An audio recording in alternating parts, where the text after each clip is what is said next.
ಕಶ್ಯಪ್ ಅವರೇ, ಈ ನಂಬರ್ ಕಾರಣ ಏನು? ಈ ನಂಬರ್ಗೆ ಏನ್ ಕಾರಣ ಇರ್ಬೋದು? ಕಾರಣಗಳನ್ನ ಮಾತ್ರ ಹೇಳಿ.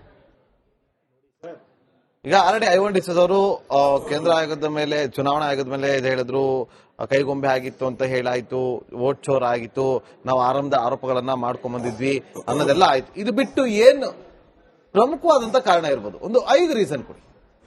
ನೋಡಿ, ನಮ್ಮ ಸ್ಟ್ಯಾಂಡು ವೆರಿ ಸಿಂಪಲ್. ಕೇಂದ್ರದ ಚುನಾವಣಾ ಆಯೋಗವನ್ನೇ ನರೇಂದ್ರ ಮೋದಿ ಸರ್ಕಾರ ಅಲ್ಲಾಡಿಸಿದೆ. ಯಾವಾಗ ಒಬ್ರು ಚುನಾವಣಾ ಆಯೋಗದ ಎಲೆಕ್ಷನ್ ಕಮಿಷನರ್ ಅಪಾಯಿಂಟ್ ಮಾಡಬೇಕಾದ್ರೆ ಅಲ್ಲೊಬ್ರು ಸಿಟ್ಟಿಂಗ್ ಸುಪ್ರೀಂ ಕೋರ್ಟ್ನ ಸಿಜೆ ಇರಬೇಕು. ಒಂದು ಬಿಲ್ ನ ಪಾಸ್ ಮಾಡ್ಬಿಟ್ಟು ಆ ಸಿಜೆನ ತೆಗೆದಿಟ್ಬಿಟ್ಟು ಇವರಿಗೆ ಬೇಕಾದ ಚುನಾವಣಾ ಆಯೋಗದ ಕಮಿಷನರ್ನ ನೇಮಕ ಮಾಡಿಕೊಂಡು ಅವರ ತಾಳಕ್ಕೆ ತಕ್ಕಂತೆ ಕುಣಿಯೋ ಗೊಂಬೆಯನ್ನು ಆರಿಸಿಕೊಂಡು ಈ ಮಟ್ಟದ ಚುನಾವಣೆ ಆಯೋಗ ಬಿಹಾರ್ನಲ್ಲಿ SIR ಆಗ್ಬಿಟ್ಟು 65 ಲಕ್ಷ ಜನನನ್ನ ತೆಗೆದುಹಾಕಿದ್ದಾರೆ. ಕ್ಲಾಸಿಕ್ ಎಕ್ಸಾಂಪಲ್, ರಾಹುಲ್ ಗಾಂಧಿ ಅವರ ಮನೆಗೇನೆ, ಡೆಲ್ಲಿಗೆನೆ ಇದೇ SIR ಅಲ್ಲಿ ಮಾಡ್ತಿರ್ಬೇಕಾದ್ರೆ ಇವರೆಲ್ಲ ಸತ್ತೋಗಿದ್ದಾರೆ ಅಂದ್ರು. ಅದೇ ಜನ ರಾಹುಲ್ ಗಾಂಧಿ ಅವ್ರ ಮನೆಗೆ, ಸೋನಿಯಾ ಗಾಂಧಿ ಅವ್ರ ನಮ್ಮ ಮನೆಗೆ ಬಂದ್ಬಿಟ್ಟು ಟೀ ಕಾಫಿ ಕುಡ್ಕೊಂಡು ಹೋಗಿದ್ದಾರೆ. ಇದು ಇವ್ರು ಮಾಡಿರೋ SIR.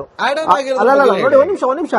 ದಲಿತರು, ಆದಿವಾಸಿಗಳು, ತುಳಿತಕ್ಕೊಳಗಾದ ಜನಾಂಗದವ್ರನ್ನ ಮತದಾನದಿಂದ ಹೊರಗಿಟ್ಬಿಟ್ಟು ಇವರೇನ್ ಸಂವಿಧಾನದ ವಿರೋಧಿ ಕೆಲಸಗಳನ್ನ ಇದೇ SIR, ಇದೇ ಎಲೆಕ್ಷನ್ ಕಮಿಷನ್ ಮಾಡ್ತಿದ್ದಾರೆ.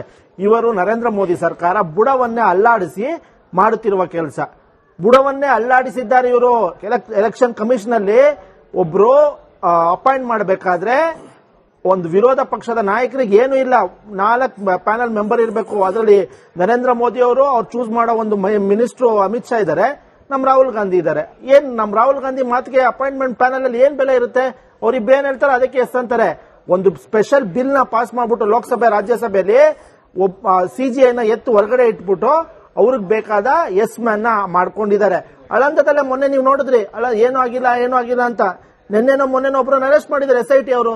ಈ ಮಾಡಿರೋ ವೋಟ್ ಚೋರಿ ಕೆಲಸದಿಂದ ಅಳಂದದಲ್ಲಿ ಮೊನ್ನೆ ಒಬ್ಬರನ್ನ ಅರೆಸ್ಟ್ ಮಾಡಿದ್ದಾರೆ. ನಮ್ಮ ವೆರಿ ಸಿಂಪಲ್, ಇವರು ಸಂವಿಧಾನದ ಬುಡವನ್ನೇ ಕಿತ್ತು ಬಿಸಾಕ್ಬಿಟ್ಟು ಇವ್ರ ತಾಳಕ್ಕೆ ತಕ್ಕಂತೆ ಕುಣಿಯೋ ಗೊಂಬೆನ ಹಾಕೊಂಡು ಮಾಡಿದ್ದಾರೆ.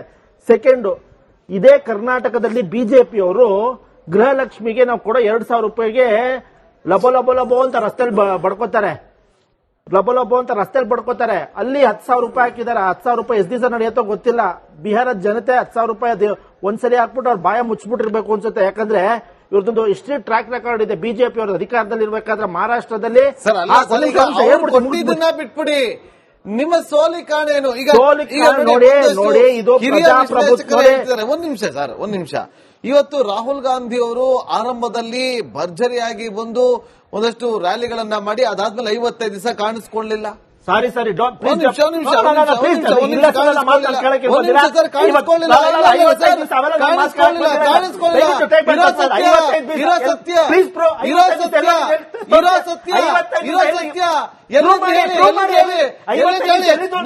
ನಾಳೆ ಲಾಸ್ಟ್ ಡೇಟ್ ಅಂತಂದ್ರೆ ನಿಮ್ಮಲ್ಲಿ ಇನ್ನೂ ಡಿಸಿಷನ್ ಆಗಿಲ್ಲ ಯಾರಿಗೆ ಟಿಕೆಟ್ ಕೊಡಬೇಕು ಅಂತ. Junior partners in Bihar for your kind information. Junior partners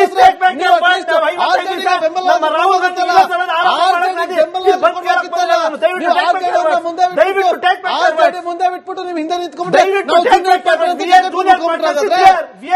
junior partner ಅಂತ ಕೈ ಕಟ್ಕೊಂಡು ಕೂತ್ಕೊಂಡ್ಬಿಟ್ರೆ ಹಾಗಾದ್ರೆ ಯಾಕೆ ನಿಮಗೆ RJD ಶಾಡೋ ಅಂತ ಗೊತ್ತಾಯ್ತು, ಅದಕ್ಕೆ ನೀವು ಹಿಂದೆ ಸರಿದ್ರಿ ಅಂತ ರಾಜಕೀಯ ವಿಶ್ಲೇಷಕರು ಹೇಳ್ತಾರೆ. We are junior partners in Bihar. 55 ದಿವಸ 60 ದಿವಸ we are not here to come and listen. ಅದಲ್ಲ, ಏನಾಗಿದೆ, ಪ್ರಜಾಪ್ರಭುತ್ವದ ಬುಡ ಮೇಲನ್ನು ಈ ನರೇಂದ್ರ ಮೋದಿ ಸರ್ಕಾರ ಬಿಜೆಪಿ ಅಲ್ಲಾಡಿಸಿದೆ. ವೋಟ್ ಚೋರಿ ಮುಖಾಂತರ ಲಕ್ಷಾಂತರ ಜನರ ವೋಟ್ ಡಿಲೀಟ್ ಮಾಡಿದೆ. ಅದ್ರ ವಿರುದ್ಧವಾಗಿ ನಾವು ಮುಂದೆ ದಂಗೆ ಹೇಳಿ ಜನ ದಂಗೆ ಹೇಳ್ತಾರೆ ಹಿಂಗೆ ನಡೀತಾ ಇದ್ರೆ. ಹಾಗಾಗಿ ವೋಟ್ ಕಾರಣಕ್ಕೋಸ್ಕರ ಹೋಗಿದ್ದಾರೆ. ನೋಡಿ, ನಿಮಗೆ ಒಂದು ಲೆಟರ್ ಅನ್ನು ಫಿಲ್ ಮಾಡಿಬಿಟ್ಟು ಕೊಡಕ್ಕೆ ಹೋಗಿಲ್ಲ. ರಾಹುಲ್ ಗಾಂಧಿ ಅವರು ಸುಪ್ರೀಂ ಕೋರ್ಟ್ ಹೋಗಕ್ಕೆ ನಿಮ್ಮ ಹತ್ರ ಅಡ್ವೊಕೇಟ್ ಇಲ್ವಾ? ರಾಹುಲ್ ಗಾಂಧಿ ಅವರು ಪ್ರಶ್ನೆ ಮಾಡಕ್ಕೆ ಯಾಕಾಗ್ತಿಲ್ಲ? ರಾಹುಲ್ ಗಾಂಧಿ ಅವರು ಚುನಾವಣಾ ಆಯೋಗಕ್ಕೆ ಅವರು ಚುನಾವಣಾ ಆಯೋಗದ ರಾಹುಲ್ ಗಾಂಧಿ ಮಾತು ಯಾರು ಕೇಳಲ್ಲ ಅಂತ ನಾಯಕ ನೀವೇ ಹೇಳಿದ್ರಲ್ಲ, ಪ್ಯಾನಲ್ ಮೀಟಿಂಗ್ ಅಲ್ಲಿ ಕೂತ್ಕೊಂಡಾಗ ನಮ್ ನಾಯಕನ ಮಾತು ಯಾರು ಕೇಳಲ್ಲ ಅಂತ. ಅಷ್ಟು ಗಟ್ಟಿ ನಾಯಕನ್ ಇಟ್ಕೊಂಡಿದ್ರೆ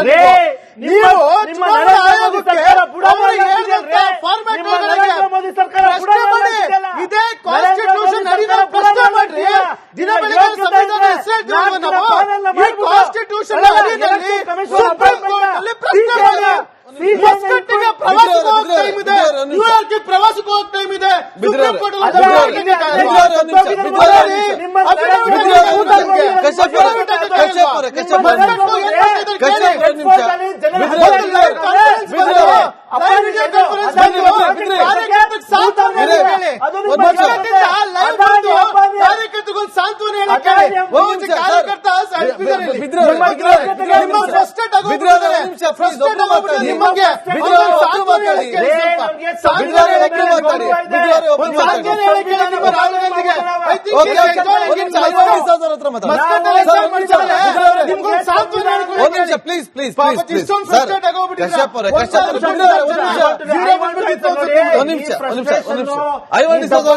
ನಿಮಿಷ ಸರ್, ಈಗ ಬಿಜೆಪಿ ವಕ್ತಾರರ ಹತ್ರ ಅಷ್ಟೇ ಅಲ್ಲ, ನಾನು ಬೆಳಗಿಂದ ತುಂಬಾ ಜನ ಪ್ಯಾನಲಿಸ್ಟ್ ಗಳ ಬಾಯಿಂದ ಬರ್ತಾ ಇದ್ದು ಒಂದೇ ಮಾತು, ಯಾಕೆ ಅಫಿಡವಿಟ್ ಸಲ್ಲಿಸಲಿಲ್ಲ ನೀವು ಅಂತ.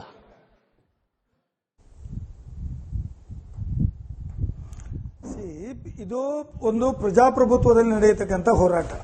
ಈಗ ನಮ್ಮ ವಕ್ತಾರರು ಹೇಳ್ತಾ ಇದ್ರು 55 ಲಕ್ಷ ಮತದಾರರನ್ನು ತೆಗೆದುಹಾಕಿದ್ರು. ಈ ಮಹಾರಾಷ್ಟ್ರದಲ್ಲಿ 48 ಲಕ್ಷ ಮತದಾರರನ್ನ ಸೇರಿಸಿ ಪಾರ್ಲಿಮೆಂಟ್ ಚುನಾವಣೆ ಮುಗಿದ ಮೇಲೆ ಅಸೆಂಬ್ಲಿ ಚುನಾವಣೆ ಮಧ್ಯಂತರವಾಗಿ ತಂದರು. ಅನೇಕ ಚುನಾವಣೆಯ ಅಲ್ಲಿ ಹೆಸರುಗಳನ್ನು ತೆಗೆದುಹಾಕಿದವರು ನಾವು ಜೀವ ಇದ್ದೀವಿ, ನಾವು ಸತ್ತಿದ್ದಾರೆ ಅಂತ ಡಿಲೀಟ್ ಮಾಡಿದ್ರು ಅಂತ ಹೇಳಿದ್ರು. ಇಷ್ಟೆಲ್ಲ ಹೇಳಿಕೊಡುವಾಗ ಈ ಪ್ರಜಾಪ್ರಭುತ್ವದಲ್ಲಿ ಯಾವ ಪ್ರಜೆಗಳು ಮಾತಾಡ್ತಾರೋ ಅದನ್ನೇ ಒಂದು ಸೋಮೋಟೋ ತೆಗೆದುಕೊಂಡು ಮಾಡಬೇಕಾದ ಚುನಾವಣಾ ಕಮಿಷನ್ ನೀವು ಅಫಿಡವಿಟ್ ಹಾಕಿ ಅಂದ್ರೆ ಏನದು ಅರ್ಥ? ಚುನಾವಣಾ ಕಮಿಷನ್ ಉದ್ದೇಶ ಏನು? Independent body.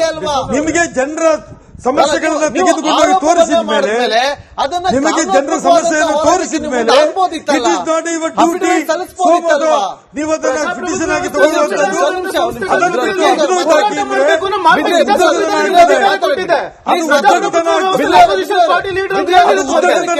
ಅಂದ್ರೆ ಮಾತಾಡಬೇಡಿ ಪ್ಲೀಸ್, ಆಮೇಲೆ ಮಾತಾಡಿ ಸರ್. Please continue. ಐವಾಂಡಿಸೋಸ್ ಅವರೇ,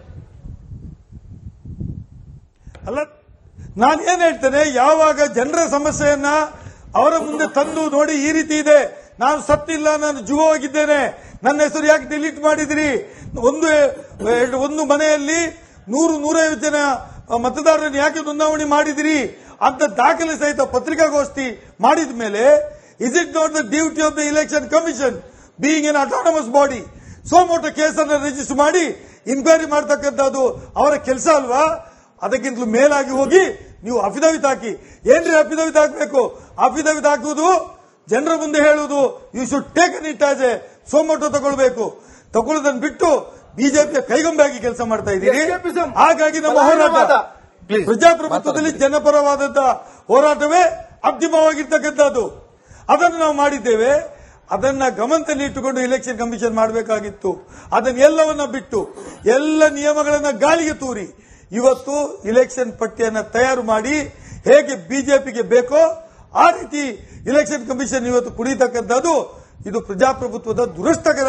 ಕರ್ನಾಟಕ ಚುನಾವಣೆಯಲ್ಲಿ ಅದಾಗಲಿಲ್ವಾ? ತಮ್ಮ ಗಮನಕ್ಕೆ ಕರ್ನಾಟಕ ಚುನಾವಣೆಯಲ್ಲಿ ಬಿಜೆಪಿ ಅವರು ಮಾಡಲಿಲ್ವಾ? ಇದೇ ರೀತಿ ಮುಂದುವರಿದ್ರೆ ಕರ್ನಾಟಕದ ವಿಧಾನಸಭಾ ಚುನಾವಣೆಯಲ್ಲಿ 130 ಕ್ಷೇತ್ರಗಳಲ್ಲಿ ಗೆಲುವನ್ನ ದಾಖಲು ಮಾಡಿದ್ರಲ್ಲ, ಆಗ ಮಾಡ್ಕೊಳ್ಳಿಲ್ವಾ ಬಿಜೆಪಿ?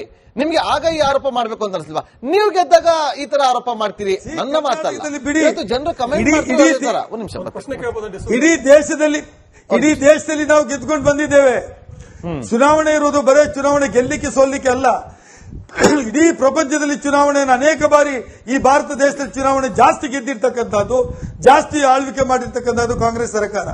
ಅವರು ಯಾವಾಗಲೂ ಕಾಂಗ್ರೆಸ್ ಸರ್ಕಾರ ಚುನಾವಣಾ ಆಯೋಗದ ಮಧ್ಯೆ ಕೈ ಹಾಕ್ತಿರ್ಲಿಲ್ಲ. ಚುನಾವಣಾ ಆಯೋಗವನ್ನು ದುರ್ಬಳಕೆ ಮಾಡಿ ಚುನಾವಣೆಯನ್ನು ಗೆದ್ದಿದ್ದಿಲ್ಲ. ಇವತ್ತು ಮತಚೋರು ಮಾಡಿರ್ತಕ್ಕಂಥದ್ದು ನಾವು ಹೇಳಿದೆವು. ಆಳಂದದಲ್ಲಿ, ಗುಲ್ಬರ್ಗದಲ್ಲಿ ಆಗಿರ್ತಕ್ಕಂಥ ವಿಚಾರವನ್ನು ಕೊಟ್ಟೆವು. ಬೆಂಗಳೂರಿನಲ್ಲಿ ಲೋಕಸಭಾ ಚುನಾವಣೆಯಲ್ಲಿ ಆಗಿರ್ತಕ್ಕಂತಹ ವಿಚಾರಣೆಗಳನ್ನು ಕೊಟ್ಟೆವು. ಇಡೀ ದೇಶದಾದ್ಯಂತ ಆಗಿರ್ತಕ್ಕಂಥ ವಿಚಾರಣೆ ಕೊಟ್ಟಾಗಲೂ ನೀವು ಅದನ್ನು ಇನ್ಕ್ವೈರಿ ಮಾಡಲಿಕ್ಕೆ ರೆಡಿ ಇಲ್ಲ.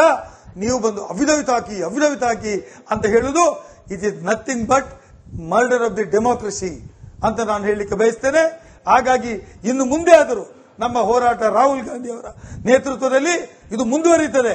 ಬಿಜೆಪಿಯ ಯಾವುದೇ ಕಾರಣಕ್ಕೂ ಇಂತಹ ಒಂದು ಚುನಾವಣೆಯನ್ನು ಗೆಲ್ಲುವಂತ ಕುತಂತ್ರದ ಮೂಲಕ ಚುನಾವಣೆ ಗೆಲ್ಲಲಿಕ್ಕೆ ಮುಂದಕ್ಕೂ ರಾಹುಲ್ ಗಾಂಧಿ ಅವರ ನೇತೃತ್ವದಲ್ಲಿ ಹೋರಾಟ ನಡೆಸ್ತೇವೆ ಅಂತ ಹೇಳುವುದನ್ನ ತಮ್ಮ ಗಮನಕ್ಕೆ